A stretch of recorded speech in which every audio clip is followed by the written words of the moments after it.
Okay, quick refresher on side angle relationships in triangles. Here's what I'm gonna do. I'm gonna highlight the shortest side and the smallest angle yellow.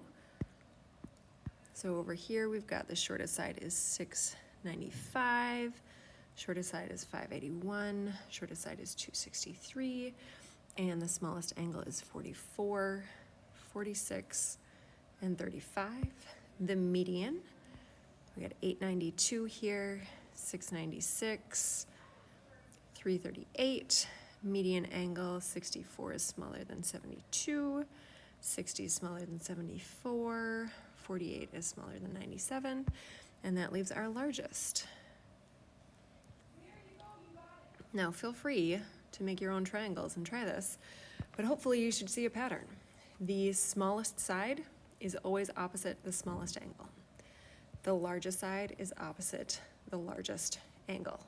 The median side for all of these is opposite the median angle, and that's really it.